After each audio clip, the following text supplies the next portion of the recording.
Praise the lord. ఈరోజు వాక్యాంశము కీర్తనల గ్రంథం 14వ అధ్యాయం 4వ వచనం. పాపము చేయవారు బహుగా భయపడుదురు. ఆమేన్, హల్లెలూయా. మరి ఈ వాక్య భాగం నుండి ఈరోజు ప్రభు మనతో ఏం మాట్లాడుతున్నారు, మనకి ఏ విధమైన హెచ్చరికలు చేస్తూ ఉన్నారు అనేది మనం గమనించాలి. మరి పాపము చేయవారు బహుగా భయపడుదురు అని ఎంతో వివరంగా వాక్యం ఉంది. పాపము చేసినప్పుడే నీలో భయం అనేది వస్తుంది. వింటున్న సహోదరి సహోదరుడా, మరి ఈరోజు నీవు ఏ విషయంలోనైనా భయపడుతున్నావేమో. అసలు ఎందుకు భయపడుతున్నావు? దేని నిమిత్తమై నువ్వు భయపడుతున్నావు? ఏ విషయం నిన్ను తీవ్రంగా భయపెడుతుంది? దేని విషయంలో నువ్వు భయపడుతూ కలవరపడుతూ తీవ్రమైన మరి అసౌకర్యానికి గురవుతున్నావు? ఎందును బట్టి, ఏ భయాన్ని బట్టి నువ్వు కృంగిపోతూ ఉన్నావు? ఒక్కసారి ఈ ప్రశ్నలన్నీ ఒకసారి నీవు ఆలోచించుకో. నీకు నువ్వు సమాధానం అనగా స్వపరిశీలన చేసుకో. ఎందుకు నేను ఎంత భయపడుతున్నాను అనే విషయం నీకు అర్థమవుతుంది. అయితే వాక్యం అయితే ఏం సెలవిస్తుంది? పాపము చేయవారు బహుగా భయపడుదురు అని చెప్తుంది. కాబట్టి ఒకవేళ ఈ భయానికి కారణం నీలో ఏదైనా పాపం ఉందేమో, ప్రభు అందుకే నేను అడుగుతూ ఉన్నారేమో. అంటే ఇది పాపము అని తెలియకుండానే, నీకు నువ్వు తెలియకుండానే పాపంలో పడిపోయావేమో, పాపం చేస్తూ ఉన్నావేమో. ఒకసారి ఆలోచించు, అసలు ఏ పాపం ఈ రోజున నిలబడి చేస్తోంది? కంటి చూపు ద్వారా, నోటి మాట ద్వారా, క్రియల ద్వారా, తలంపుల ద్వారా, ఆలోచనల ద్వారా కూడా పాపం చేయడానికి అవకాశం ఉంటుంది. కాబట్టి ఒకవేళ ఎటువంటి పాపాన్ని నువ్వు కలిగి ఉన్నావో ఒక్కసారి ఈరోజు నువ్వు పరిశీలన చేసుకో. ఏ పాపం నీలో ఉన్నా సరే నీలో ఖచ్చితంగా భయం అనేది వస్తుంది. కాబట్టి నువ్వు భయపడుతున్నావు అంటే ఖచ్చితంగా ఏదో పాపం నేను నిలబడి చేస్తోంది. నీకు ఒక విషయం చెప్పనా, అసలు భయపడటమే పాపం అవుతుంది. ఎందుకో తెలుసా?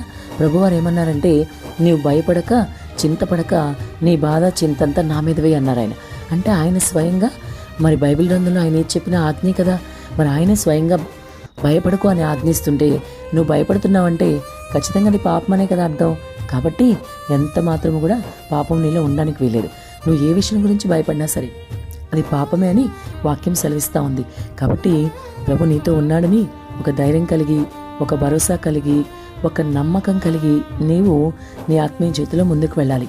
కానీ ఏ విషయంకైనా నువ్వు భయపడుతూ ఉన్నావంటే ఇప్పటికీ కూడా క్రీస్తు లేని నీ జీవితంలో భయపడ్డావంటే అర్థం ఉంది. ఎందుకంటే రక్షించేవాడు నీ జీవితంలో లేడు కదా, రక్షకుడు లేడు కదా, అందుకని భయపడ్డావు. చిన్న చిన్న విషయాలకు కూడా మరి మనందరం క్రీస్తు లేకుండా ఉన్నవాళ్ళమేగా, తర్వాత క్రీస్తుని నమ్మిన వాళ్ళం కదా. కాబట్టి క్రీస్తు లేని మన జీవితాల్లో ఎన్నో భయాలు. నిజమే, నా జీవితంలో కూడా ఎన్నో భయాలు. క్రీస్తు లేనప్పుడు ఎంతో భయపడేదాన్ని నేను. కానీ క్రీస్తు నా జీవితంలోకి వచ్చాక నిజంగా నా జీవితంలో భయాలని తొలగించాడు ప్రభు. ఎందుకంటే ఆయన నాకు ధైర్యం కదా, ప్రభువులోనే మనకు ధైర్యం కదా. మరి వింటున్న సహోదరి సహోదరా, నీ పరిస్థితి ఏంటి? క్రీస్తు లేనప్పుడు భయపడి ఉంటావు, కానీ క్రీస్తు నీ జీవితంలోకి వచ్చాక, రక్షకుడు నీ జీవితంలోకి వచ్చాక భయపడవద్దు అని వాగ్దానం చేసే వ్యక్తి నీ జీవితంలోకి వచ్చాక ఇంకా ఎందుకు భయపడతావు? ఇంకా ఎందుకు? ఆయన సర్వశక్తిమంతుడు కదా. మరి అలాంటి సర్వశక్తిమంతుడు అయిన దేవుని నువ్వు కలిగి ఉండి ఆయనకు అసాధ్యమంటూ ఏదీ లేదని నీకు తెలిసి కూడా ఇంకా భయపడుతూ, ఇంకా కన్నీరు కారుస్తూ ఉన్నావంటే ఇంకా క్రీస్తు శక్తిని నీవు తక్కువ అంచనా వేస్తున్నట్లే లెక్క కదా. కాబట్టి నువ్వెంత మాత్రము కూడా ఆయన శక్తిని తక్కువ అంచనా వేయొద్దు. నువ్వు అనొచ్చు కదా, నేనెక్కడ క్రీస్తు శక్తిని తక్కువ అంచనా వేశాను అని అనుకుంటున్నావేమో వింటున్నా నువ్వు. కానీ నీకు తెలియకుండానే నువ్వు ఒక విషయానికి భయపడ్డావంటే క్రీస్తు శక్తిని నువ్వు తక్కువ అంచనా వేసినట్లే. కాబట్టి జాగ్రత్త సుమా. ప్రభు శక్తిని మనం తక్కువ అంచనా వేసే వారంగా ఎప్పుడు ఉండకూడదు. ఆయన గొప్ప దేవుడు, సర్వశక్తిమంతుడు, ఘనుడు. నిజంగా మాటలతో కూడా వర్ణించలేనంత గొప్ప విషయం కదా ఆయన అంటే. నిజంగా చెప్పాలంటే వాస్తవంగా ఆయన నామాన్ని పలకడానికైనా మనకు అర్హత లేదు, ఆయన వైపు చూడడానికైనా మనకి యోగ్యత లేదు. కానీ ప్రభు అయితే మాత్రం మన పట్ల ప్రేమ చూపించి మనల్ని కరుణించి మరి నీ కోసం నా కోసం సిలువలో ప్రాణం ఇచ్చారు కదా. మరి అటువంటి దేవుణ్ణి కలిగి ఉన్న నీవు ఎంత ధైర్యంగా ఉండాలి, ఎంత భరోసా కలిగి ఉండాలి. కాబట్టి ఏ విషయంకు భయపడకు. నువ్వు భయపడ్డావంటే అదే పాపము. అంతేకాదు, ఏదో ఒక్క పాపం నువ్వు చేస్తూ ఉంటేనే నీలో భయం వస్తుంది. ఎందుకంటే నువ్వు పాపంలో ఉంటే ప్రభు నీకు సహాయం చేయరు కదా, అందుకనే భయం నీలో వస్తుంది. కాబట్టి ఇప్పుడే ఆలోచించుకో. ఏ పాపం నీలో ఉన్నా సరే, మరొకసారి చెప్తున్నాను, కంటి చూపు ద్వారా అంటే చూడకూడని ఏమైనా చూస్తున్నావేమో, నోటి మాట ద్వారా అంటే పలకూడని ఏమైనా పలుకుతున్నావేమో, నీ క్రియల ద్వారా చేయకూడని పనులు ఏమైనా చేస్తున్నావేమో, నీ ఆలోచన తలంపుల ద్వారా మరి ఆలోచించకూడనివి ఏమైనా ఆలోచిస్తున్నావేమో. తలంపుల ఆలోచనలు కూడా పాపంలో పడేస్తాయి. వీటిలో ఏదున్నా ఇప్పుడే విడిచిపెట్టు. నీవు ఎప్పుడైతే పాపాన్ని విడిచిపెడతావో అప్పుడు నీలో భయం పోయి ధైర్యం ప్రవేశిస్తుంది.